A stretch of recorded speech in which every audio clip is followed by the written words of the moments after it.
Drug inspector aspirants, ready हो preparation के लिए? आज हम देखेंगे एक नहीं, दो नहीं, 3 एक्ट। यस गाइस, आप बोलोगे 3 एक्ट? ऐसा सब कुछ 3 एक्ट में हम क्या देखने वाले हैं?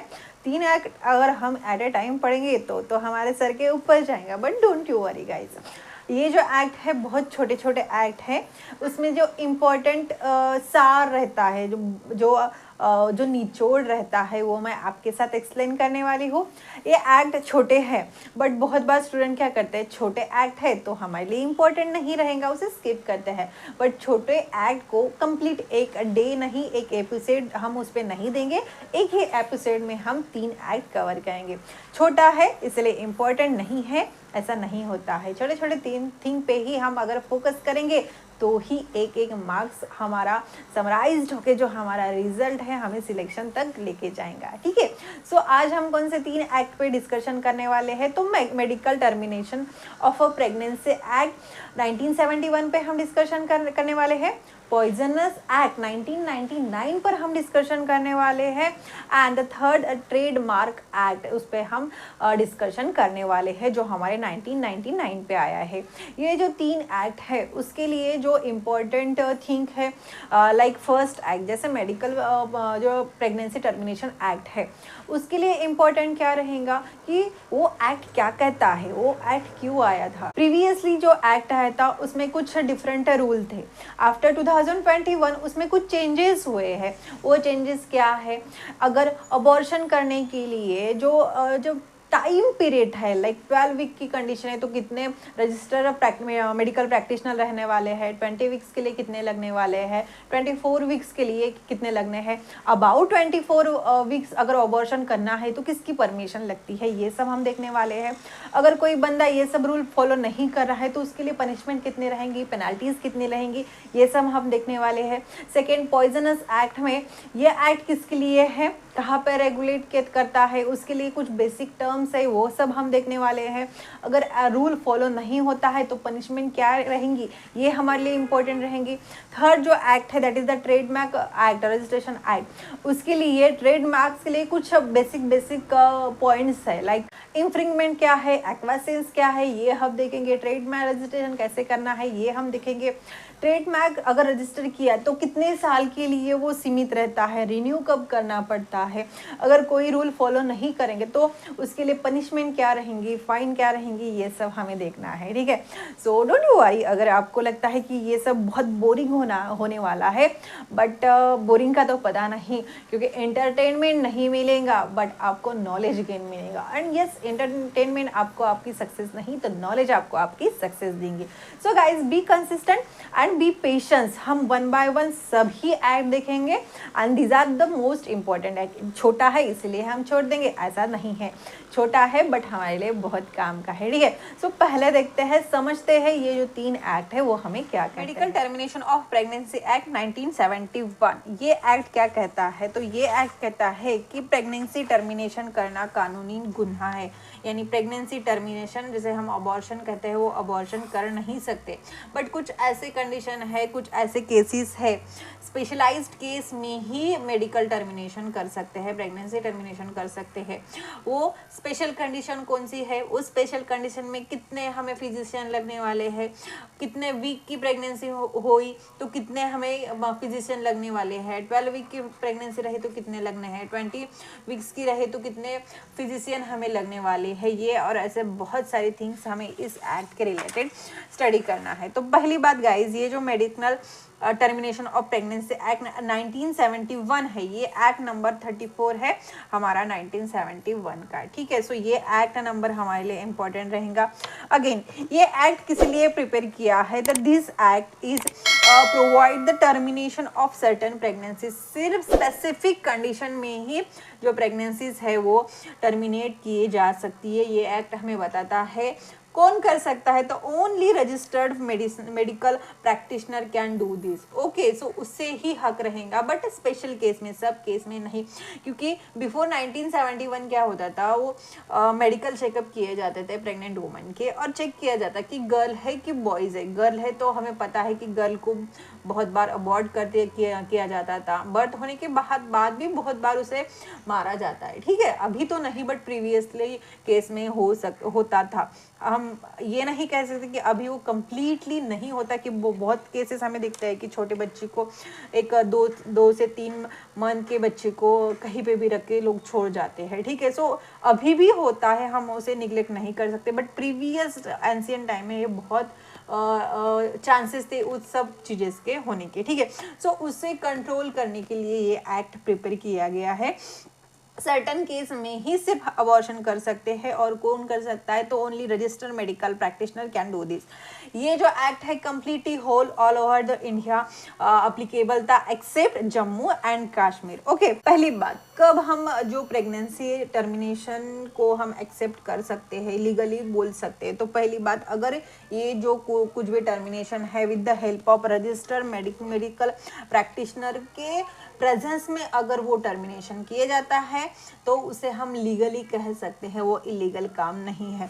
अप टू 12 वीक की अगर प्रेगनेंसी रही, तो उसमें हमें एक मेडिकल प्रैक्टिशनर रिक्वायर्ड है, एंड अब from 12 weeks to 20 weeks 2 registered medical practitioner should be present. But ये जो डाटा है गाइज, ये डाटा जो जुना है, पुराना है, जिसे हम कहते हैं, वो 1971 का डाटा है। रिसेंटली उसमें चेंजेस किए गए हैं। फ्रॉम 2021 से ये जो चेंजेस किए हैं वो हमारे लिए इम्पोर्टेंट है। Up to week 20 only 1 registered medical practitioner can allow, and from week 20 to 24 2 registered medical practitioner are required, ठीक है। और 24 के ऊपर अगर अबॉर्शन करना है तो उसे मेडिकल बोर्ड की परमिशन लेनी पड़ेगी, but in certain cases. Okay, so वो केसेस कौन कौन से हैं वो देखते हैं। और ये जो डाटा है ये हमें पता होना चाहिए कि ये 1971 का है, एंड रिसेंटली 2021 में जो डाटा है वो आपके लिए क्लियर है, ठीक है। अबॉर्शन कब किया जा सकता है, कब वो अबॉर्शन हमें लीगली हम बोल सकते हैं, तो उसके स्पेसिफिक कंडीशन है गाइस। अगर मदर और किड्स की लाइफ अगर डेंजर में है, ठीक है, किड्स तो नहीं, फिटस की लाइफ है, फिटस की लाइफ अगर डेंजर है, तब हम अबॉर्शन कर सकते हैं। और मदर की लाइफ सीवियर है, रिस्क से, तो उसे तब हम जो अबॉर्शन है वो एक्सेप्टेबल है। सीरियस फिजिकल इंजरी अगर होता है, अगर प्रेग्नेंट वुमन का एक्सीडेंट हुआ है, तब हम अबॉर्शन कर सकते हैं। Mental injury is also important. अब आप बोलोगे मेंटल इंजुरी क्या है, अगर नहीं रखना है मदर को बेबी, और देयर में भी चांसेस कि फैमिली प्रेशर है और उसका पर्सनल रीज़न है, जैसे मेंटल वो फिट नहीं है, ठीक है, तब अबॉर्शन कर सकते हैं। और अगर बेबी की कुछ फिजिकल और मेंटल एबनॉर्मलिटीज़ है, तो भी जो अबॉर्शन किया जाता है वो इट कैन बी लीगली, ठीक है। So for example pregnancy due to rape की वजह से प्रेगनेंसी रहा है, तो वो मेंटल इंजरीज कही जा सकती है। सो उसमें वो जो अबॉर्शन है that can be acceptable. Failure of contraception, this one also one of the reason for the physical injury and mental injury, ठीक है। So this are the condition जब abortion can be accepted, can be allowed. If woman is below 18 year का की कम से अगर उसका as रहा, तो उसकी जो ग्रेडियंस है उनकी रिटर्न कंटेस्ट लगेंगी, और उसकी एज अगर 18 की अबव होगा तो उसकी खुद की सिग्नेचर कैन इनफ, ठीक है। So this is the data who give us the information regarding to the abortion.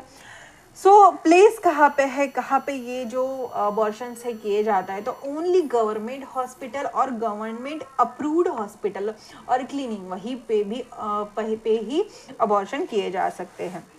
Some emergency situation like जहाँ पे मदर की लाइफ बहुत डेंजर है, इमीडिएटली सेव करना हमें बहुत इम्पॉर्टेंट है, तब हम अबॉर्शन अलाउ कर सकते हैं।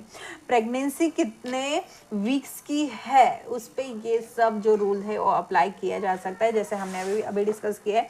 12 वीक तक वो जो अबॉर्शन है वो सेफ है। अगर 20 वीक तक रहा तो only 1 registered medical practitioner can do the abortion, but 20 से 24 तक ठीक है और रिस्की है, but it can be handle by 2 registered medical practitioner. But 24 weeks के अबव अगर प्रेगनेंसी रही तो वो it can not be accepted. So हमें मेडिकल बोर्ड की ही परमिशन लेनी पड़ती है, हमें यानी पेशेंट के जो ग्रेडियंट्स रहेंगे और जो डॉक्टर्स रहेंगे उसके, ठीक है। सो ये जो कंडीशन है वहाँ पे जो अबॉर्शन है that can be acceptable. Now power to make a rules, ये रूल कौन मेंटेन करता है और कौन रेगुलेट करता है कि अबॉर्शन के लिए इतने वीक के लिए क्राइटेरिया होना चाहिए, ये कंडीशन में ही अबॉर्शन कर सकते हैं। तो central government have a right, ठीक है, सेंट्रल गवर्नमेंट के पास वो हक है जिसके लिए वो कहता है कि registered medical practitioner only can be do abortion, और उसके लिए भी ट्रेनिंग्स के रूल है, ठीक है, कोई भी नहीं कर सकता रजिस्टर्ड मेडिकल प्रैक्टिशनर करने के लिए देर आर सम रूल्स जो उसे फॉलो करना पड़ता है, देर आर सम क्वालिफिकेशन जो सेंट्रल गवर्नमेंट ने फिक्स किए हैं, ठीक है। Make a rule to implement act, so there are some rules जो जैसे कि जो हमने अभी देखे हैं। Now power to make a regulation, अब रूल तो बना लिया है, रेगुलेट कौन करेगा, तो स्टेट गवर्नमेंट उसे रेगुलेट करते हैं। कैसे रेगुलेट करते हैं, तो डॉक्टर्स के पास से रिपोर्ट मंगाया जाता है, एनुअली रिपोर्ट लिए जाते हैं, कितने अबॉर्शन हुए, किसके हुए, किस रीजन से हुए, then maintain the abortion record, जो अबॉर्शन रिकॉर्ड है वो मेंटेन किया जाता है।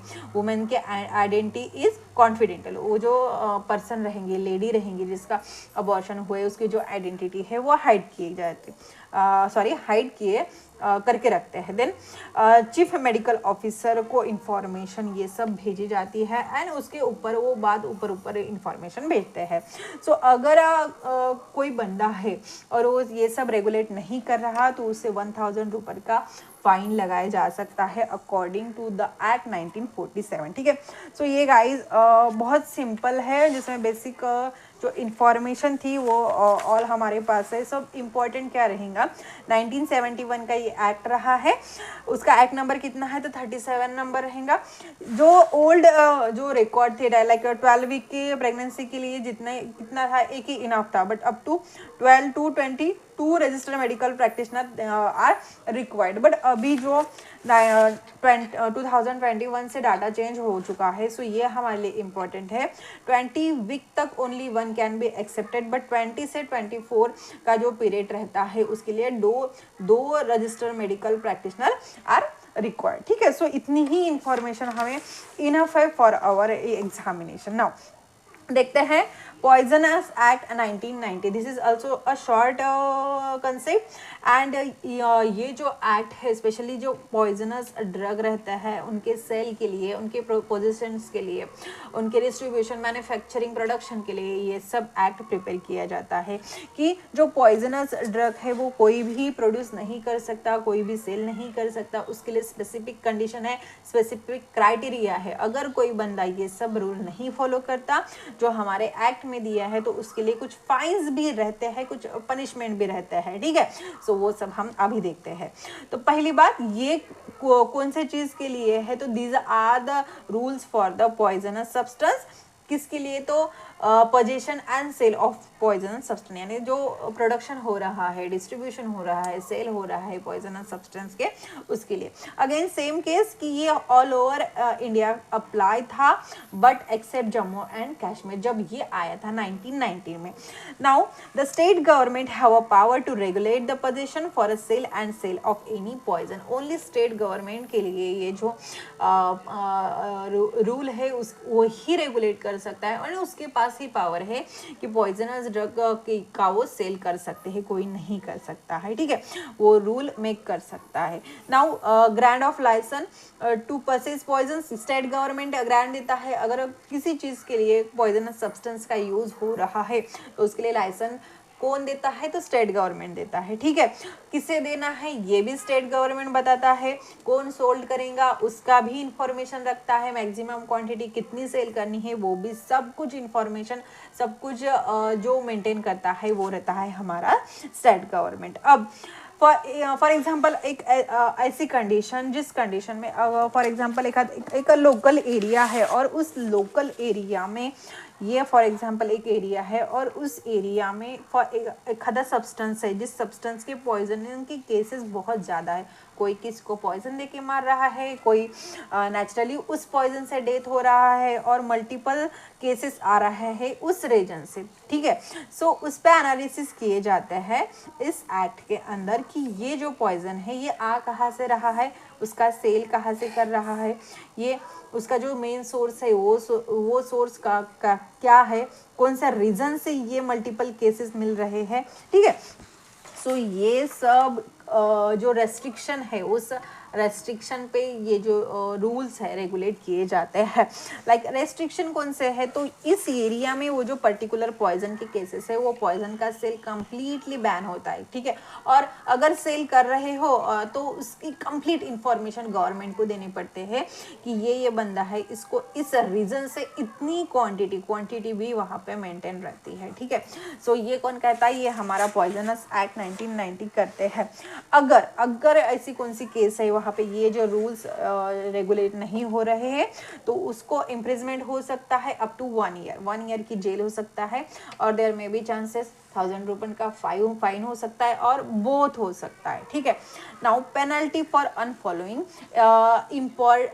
इंपोर्टेशन, अगर इंपोर्ट हो रहा है और उसका जो रूल्स फॉलो नहीं हो रहा है तो रूल फॉलो नहीं हो रहा है यानी क्या कि लॉ को रेगुलेट नहीं कर रहे हैं, विदाउट लाइसेंस जो इंपोर्ट हो रहा है हो रहा है, जो रूल्स है उसको ब्रेक किया जा रहा है तो पनिशमेंट क्या रहेंगी। अगर फर्स्ट अटेम्प्ट हो रहा है, पहली बार अगर कोई ये सब कर रहा है तो 3 मंथ की जेल हो सकती है और 500 रुपये फाइन हो सकता है और देयर में भी चांसेस की सिवियरिटी अगर हुई तो बहुत हो सकता है। अगर सब्सिक्वेंट ट्राई हो रहा है, बार बार ये सब गलती हो रही है तो 6 मंथ की जेल हो सकती है, 1000 रुपये फाइन हो सकता है और वो, ठीक है। सो ये हो गया हमारी penalties for our poisonous act हमारे लिए बहुत इंपॉर्टेंट है, जो बेसिक थिंग हमें पता होनी चाहिए वो सब यहाँ पे मैंने एक्सप्लेन किए हैं। Now power to issue search warrant, अगर पॉइजनस ड्रग की फिर भी अगर सेल चालू है, डिस्ट्रीब्यूशन चालू है तो सर्च वारंट की जो पावर रहती है वो गवर्नमेंट के पास रहती है। कौन निकालता है सर्च वारंट, तो डिस्ट्रिक्ट मैजिस्ट्रेट निकाल सकता है, sub divisional magistrate and commissioner of police, इन सब की परमिशन से जो कुछ भी सर्च वारंट है वो निकाल सकता है, ठीक है। यानी कहीं पे भी जाके जहाँ पे डाउट है वहाँ पे जाके सर्च कर सकते हैं, ठीक है। So this is the all the important information regarding to the Poisonous Act 1999, ठीक है। सो इस एक्ट का हमें मोस्ट इम्पॉर्टेंट पार्ट कौन सा रहेगा, तो पहली बात कि 1999 में ये पॉइजनस एक्ट आया है, ठीक है। कहाँ पे अप्लाई है, तो होल इंडिया में अप्लाई रहा है except Jammu and Kashmir. And punishment हमारे लिए इम्पोर्टेंट रहती है गाइज। अगर फर्स्ट कन्विक्शन रहेगा तो 3 मंथ्स की पनिशमेंट रह सकती है और 500 फाइन रह सकता है। सेकेंड, अगर सब्सिक्वेंट बार बार ये सब हो रहा है तो 6 मंथ की जेल हो सकती है एंड 1000 रुपये जो फाइन है वो हो सकते हैं। और अगर सर्च वारंट निकालना है तो किन की परमिशन रखेंगी, कौन निकालता है सर्च वारंट, तो district magistrate, sub divisional magistrate and commissioner of police ये लिखता है, ठीक है। So this is the important related to our poisonous act. Now guys, trademark act 1999, ये एक्ट हमारे लिए इम्पोर्टेंट है। ट्रेडमार्क जो एक्ट है वो क्या कहता है, तो ट्रेडमार्क यानी क्या रहता है, तो एक आधा ब्रांड, एक आधा फॉर एग्जांपल बहुत से ब्रांड्स है जिसके लिए, अब ये पेन ही पकड़ लो, ये देखो इसका बेंटोनिक, ये इसका ब्रांड है, ठीक है, इस ब्रांड का ये पेन है। सो कोई भी ये कॉपी नहीं कर सकता, ये इसने अगर रजिस्टर करके रखा है तो उसके लिए क्या क्या रूल्स रहे, क्या रेगुलेशन रहे हैं, किस प्रोसेस से ये सब कुछ हुआ है। अब बहुत से ड्रग्स देखो, लाइक पैरासीटामोल है, paracetamol, PCMV, all of you know this is our drug, ठीक है। बट इसके बहुत सारे जो कंपनीज है पैरासीटामोल मैन्युफैक्चरिंग कर रहे हैं, फॉर एग्जांपल ABCD। अब एक ही कुछ कुछ डिफरेंट कंस्टिट्यूएंट रहेंगे, उसमें कुछ कॉम्बिनेशन रहेंगे, उसने जो कुछ भी नाम रहा वो उसने पेटेंट किया है, उस जिसे हम कहते हैं ट्रेडमार्क. यानी एखादी कंपनी, त्या कंपनीची जी ओळख आहे, आयडेंटिटी है, एखादी कंपनी है जिसकी जी आइडेंटिफिकेशन है उसे रजिस्टर्ड करनी, यानी बी उसे कॉपी नहीं कर सकता. ठीक है, बी आप खुद की बनाओ. ठीक है, खुद का कुछ यूनिक ऐड कर सकते हो, कोई यूनिक नेम पर निकाल सकते हैं, लाइक कार्लपोल. ठीक है, बहुत बार हमने देखा है, ये एक जनरल क्या बोले ब्रांड है हमारा पैरासीटामोल का. सो ये उसकी एक यूनिक आइडेंटिटी है. सो उस आइडेंटिटी की मेंटेन रखने के लिए ये जो हमारा ट्रेडमार्क एक्ट 1990 है वो बनाया गया है. यानी ट्रेडमार्क यानी क्या है, तो ब्रांड नेम हो सकता है, लोगो हो सकता है, सिंबल हो सकता है और आइडेंटिटी. ठीक है, अब ये एक्ट क्यों आया, किसके लिए आया और किस वजह से आया. तो पहली बात, ब्रांड की जो इंफॉर्मेशन है वो प्रॉपर इंफॉर्मेशन रखने के लिए पहचान में आना चाहिए कि ये ब्रांडेड है. बहुत बार क्या होता है कि हमें एक आदत से गिर जाती है कि हाँ यही ब्रांड का ही हम टैबलेट लेंगे और इसी ब्रांड के टैबलेट से हमें क्योर होता है, जो हमारा फीवर है वो डिक्रीज होता है. अदर ब्रांड हम पे इफेक्ट ही नहीं करते. ये मेंटली बहुत बार पेशेंट की जो कंडीशन है वो रहते हैं. Like we are a pharmacist, तो हमें पता है कि ये ब्रांडेड है, ये कंपनी जो है ये कंपनी प्रॉपर प्रोडक्शन करती है, कोई भी मिलावट नहीं करते, तो हम उसी ब्रांड को बार बार देते हैं जो हमें एक्चुअल में फार्माकोलॉजिकल इफेक्ट देता है. सो उस आइडेंटिटी के लिए मेंटेन रखने के लिए ये सब ट्रेडमार्क रजिस्टर किए जाते हैं और उसके लिए जो एक्ट है वो बनाया जाता है. आई होप आपको अंडरस्टैंड हो रहा है. ठीक है, सो डुप्लीकेट प्रोडक्ट से प्रोडक्शन होने के लिए, क्योंकि बहुत बार देखा जाता है कि एक ही कंपनी के नाम चेंज करके प्रोडक्ट सेल किए जाते हैं. सो ये नहीं होना चाहिए. ओरिजिनल जो आइडेंटिटी है वो मेंटेन रखने के लिए ये प्रिपेयर किया जा सकता है. अब ट्रेडमार्क यानी क्या है, तो ब्रांड नेम हो सकता है, लोगो हो सकता है, किसी का सिग्नेचर भी हो सकता है, लेबल भी ट्रेडमार्क करके रजिस्टर कर सकते हैं. शेप ऑफ गुड, कोई यूनिक शेप प्रिपेयर कर रहा है तो it may be register under the trademark. Packaging रह सकती है, कॉम्बिनेशन ऑफ कलर रह सकता है और साउंड ऑफ मार्क. बहुत बार फेमस ब्रांड के साउंड रहते हैं.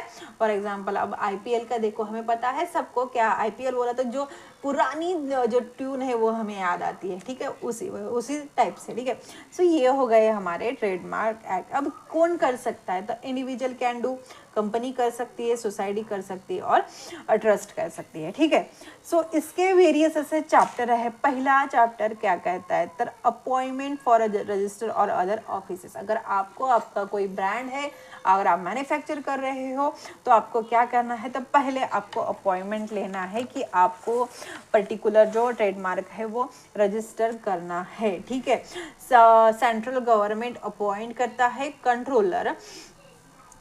ये क्या करता है, तो general of patent, design, trademark जिसे हमें रजिस्टर करना है, ये सब कौन करता है, तो ये हमारा मेन रहता है, that is the central government controller. ये all the thing related to trademark control करता है. उसी के हाथ में इन राइट्स रहते हैं, वो आपको रजिस्ट्रेशन कर सकता है. अगर आपने अपॉइंट किया तो आपको अप्रूवल दे सकता है और वो रिजेक्ट भी कर सकता है, बट उसको एक पर्टिकुलर रीज़न देना पड़ेगा कि क्यों रिजेक्ट कर रहा है.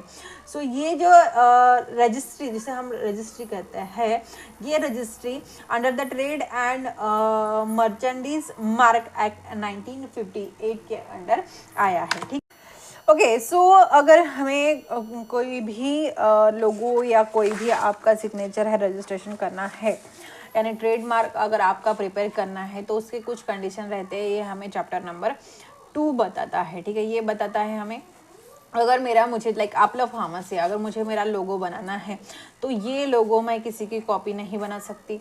ये कोई प्रीवियसली रजिस्टर्ड नहीं होना चाहिए, ये कुछ तो भी यूनिक असना चाहिए. ठीक है, ये अगर मैं बना रही हो तो ये कौन से भी रिलीजन को पेनफुल होगा, यार उसको उनके कुछ इमोशनल हर्ट होगा, तो वो मैं नहीं प्रिपेयर कर सकती. ये सब हमें कौन बताता है, तो ये हमारा चैप्टर नंबर 2 बताता है.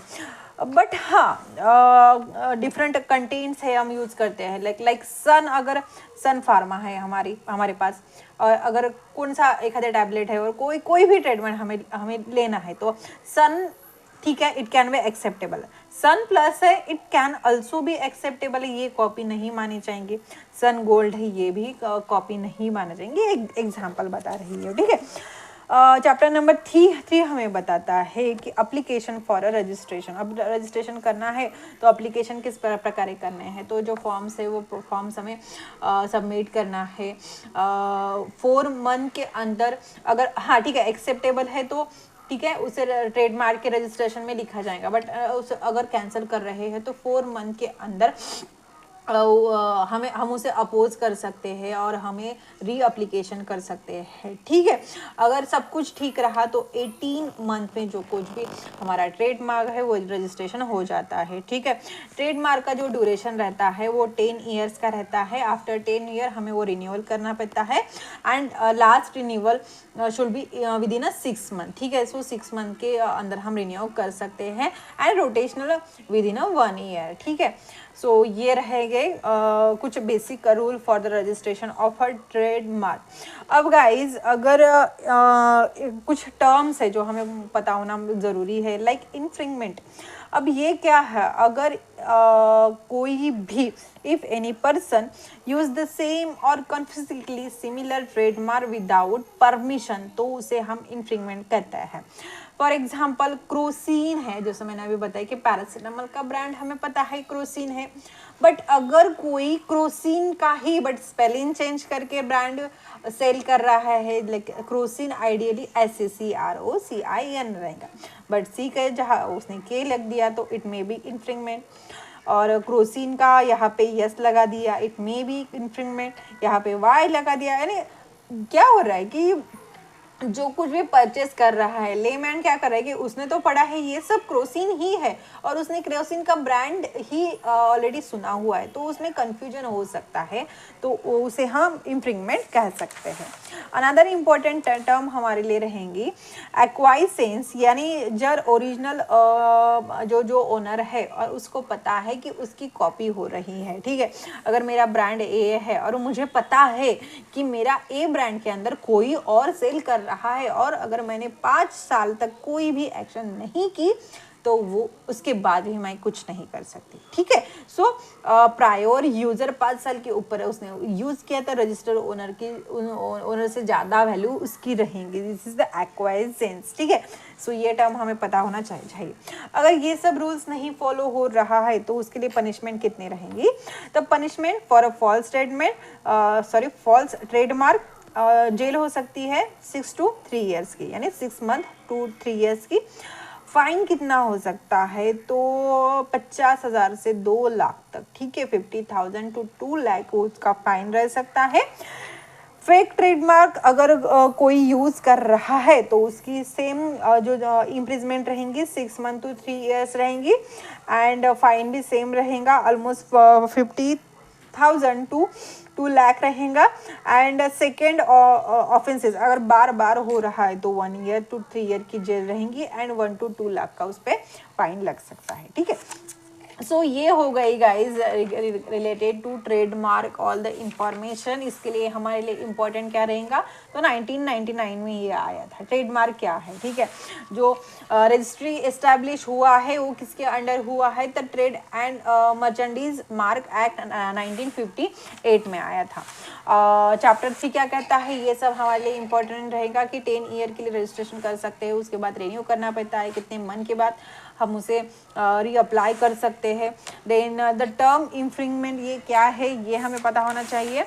देन एक्वाइजेंस ये क्या है, ये हमें पता होना चाहिए। एंड पेनल्टीज, ठीक है, कितनी पेनल्टीज लेंगे, ये हमारे लिए इम्पोर्टेंट है, ठीक है। So this is enough regarding to the. So I hope guys ये जो 3 एक्ट है आपको अच्छे से समझ आ चुके हैं। आपको क्या करना है, ये 3 ही एक्ट का समराइज करना है, उसको कंसिस्टेंटली रिवीजन करते रहना है, ठीक है। So this is enough for today's episode. And yes of course अगर आपको ये एपिसोड्स अच्छे लग रहे हैं तो मुझे कमेंट करके ज़रूर बताना, मुझे भी पता चलना चाहिए कि मेरे व्यूअर्स को ये जो सीरीज़ है वो कैसी लग रही है, ठीक है। सो कमेंट करना मत भूलो गाइज। एंड अगर आप फर्स्ट टाइम विजिट कर रहे हो तो चैनल का सब्सक्राइब करना मत भूलो, क्योंकि ये चैनल आपको बहुत इन्फॉर्मेशन देने वाला है आपका जो कुछ भी गोल है वो गोल अचीव करने के लिए, ठीक है। ड्रग इंस्पेक्टर प्रिपेयर कर रहे हो then it's the best thing, क्योंकि सीरीज ही उसके लिए प्रिपेयर किए है। बट अगर नहीं कर रहे हो तो कॉम्पिटिटिव एग्जामिनेशन के लिए अभी जो पार्ट है जो हम प्रिपेयर कर रहे हैं वो भी बहुत इंपॉर्टेंट है, ठीक है। So don't forget to subscribe and hit the like button, ठीक है। सो मिलते हैं गाइज नेक्स्ट एपिसोड में, जिसपे हम जो हमारा अनदर इम्पॉर्टेंट एक्ट है वो डिस्कशन करेंगे, ठीक है। So till then guys don't forget the revise all the thing, क्योंकि revision is the key of your success, ठीक है। सो मिलते हैं नेक्स्ट एपिसोड में, टिल देन बाय बाय।